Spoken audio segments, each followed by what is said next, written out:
What's up, ladies and gentlemen? Welcome back for another Game of Thrones Season 8 discussion video. Today I want to talk about one of the most mysterious aspects of this story, which are the Others, also known as the Night King and the White Walkers. They are very important to this overall story, yet we know very little about them or their motives. Even after several books have been published and with only one season left of the television series, we still don't have many answers regarding to who the Night King really is and what he actually wants. What makes this a little bit more difficult to discuss is the fact that the Night King in the show is different than the Night's King from the books. But since the show version is based off the books, I will use all the evidence at my disposal. This is one part of the story that has always fascinated me, and trying to figure this out is like trying to crack the Da Vinci Code because there isn't much evidence to go on. The Others are only encountered a few times in the books, one time during the prologue in A Game of Thrones, then at the Battle of the Fist of the First Men, and Sam kills one with an obsidian dagger. Thanks to the television show, we have seen much more, and we learned a hell of a lot more, which still isn't much, but it isn't clear if anything we learned about them from the show is going to be book canon or not. I will be the first one to say I don't have all the answers. I don't think anyone does besides George R.R. Martin and maybe Dan and Dave. But I love to speculate about this topic, and I know there are some very convincing theories already out there. Now, when it comes to the television show, the answer might be a little more straightforward than what it is in the books. But first, let's go over what we do know, or at least what we have been told thus far. According to legend, the Others came for the first time from the lands of Always Winter around 8,000 years ago. The Others were said to be tall and fast, and phenomenal swordsmen, wielding razor-sharp swords made of ice or crystal that can cut through chainmail like it's silk. When the Others came from the lands of Always Winter, they brought with them the cold and darkness that lasted an entire generation, also known as the Long Night. And when they came south, they had resurrected dead men and animals fighting along with them, just like old Nan said during one of her tales. This was a winter that lasted an entire generation, where some people were born and lived and died and only knew the icy cold darkness. But then there was a battle for the dawn. There was a great war, just like we may see again in Season 8. But around 8,000 years ago, during the Battle for the Dawn, finally someone emerged who could put a stop to this endless night. The last hero, along with 12 companions, set out into the darkness to find the Children of the Forest. According to legend, this mission lasted for years, and while they sought out the Children of the Forest, all of the last hero's companions started to disappear. It's assumed that they most likely died, but no one really knows for sure. But finally, the last hero found the Children of the Forest, and with their help, the Night's Watch was formed and the war was ended. The Others fled to the lands of Always Winter, and Brandon the Builder constructed the Wall of Ice, using giants and possibly even magic from the Children of the Forest. The only problem I have with this story is no one really knows how this war ended. All we really know is winter that lasted a generation finally stopped, and the Others weren't seen or heard from again for quite some time. We know the White Walkers and the Night King wasn't completely exterminated because the Others are back again, and they are pissed off for some reason. So the big question is, what was the last hero finally able to do that caused them to lay dormant for so many years? There must have been some kind of deal made, a peace treaty to end the war. But the terms of this pact aren't exactly clear either. The fighting obviously stopped and the wall was built to keep the Others out in case something ever happened again, but now that they are back, something must have happened to cause them to want to come south again.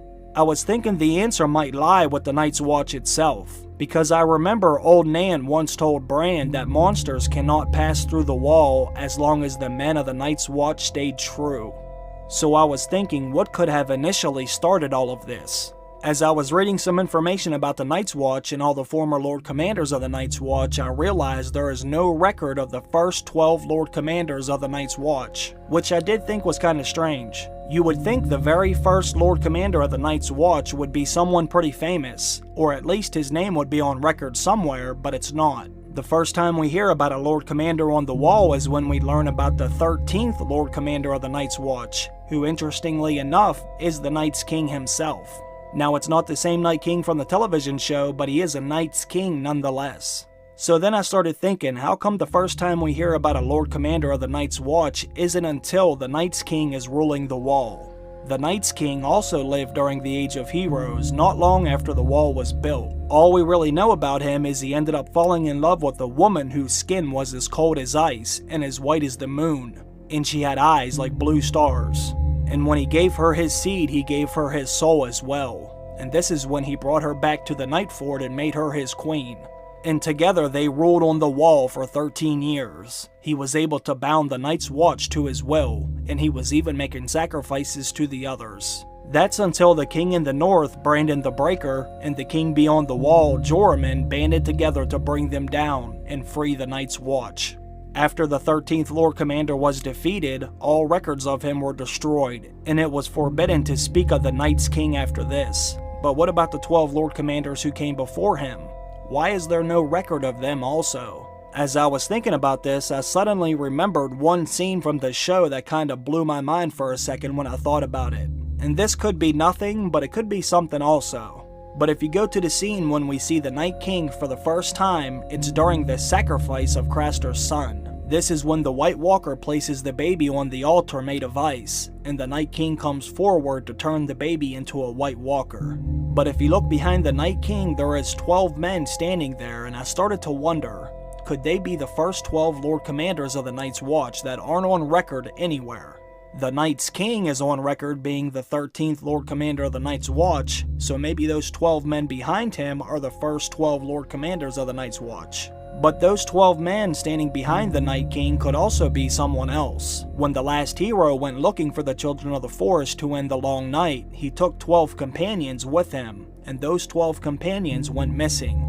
No one knows exactly what happened to those 12 men, everyone just assumed that they died, but maybe they are still on duty, just in another way. And this brings me back to how the last hero was actually able to defeat the others in the first place. How would he have been able to do this basically on his own? The last hero had to have made some kind of deal with the Children of the Forest and the others to end the war. That's when I started thinking, what if the last hero actually turned rogue, and he offered the others a marriage alliance, and he promised to give them sacrifices so that the others could grow their army again, as long as they would let him live, just like Craster did.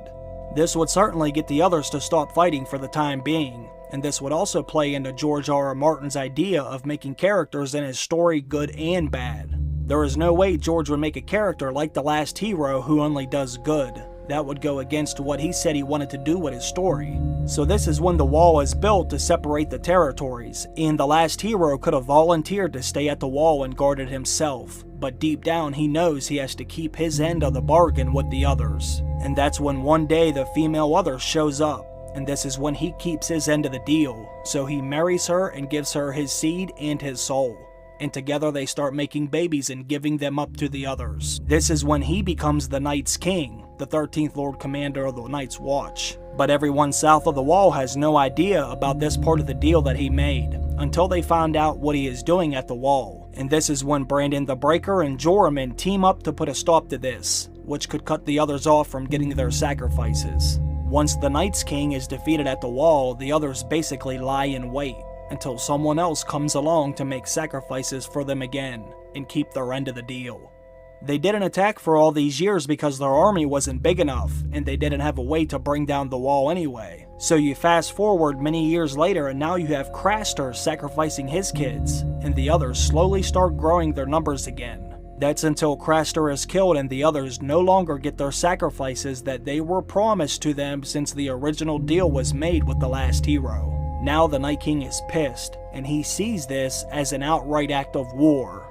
But he still couldn't kill everyone, obviously, because everyone fled from north of the wall. That was until he got his hands on the dragon. Now, of course, this is a little bit different from the show, because the show version has the Night King being created by the Children of the Forest, and Dan and Dave give a very straightforward description of their Night King. Dan and Dave said they don't think of the Night King as the villain as much as Death. He is not someone who's like Jeffrey or Ramsey. He's not really human anymore. Evil comes when you have a choice between that and good, and you don't choose the wrong way. The Night King doesn't have a choice. He was created in that way, and that's what he is. In some ways, he's just Death, coming for everyone in the story and for all of us. In some ways, it's appropriate he doesn't speak. What's Death going to say? Anything would diminish him. He's just a force of destruction. I don't think we've even ever attempted to write dialogue for the Night King. Anything he said would be anticlimactic.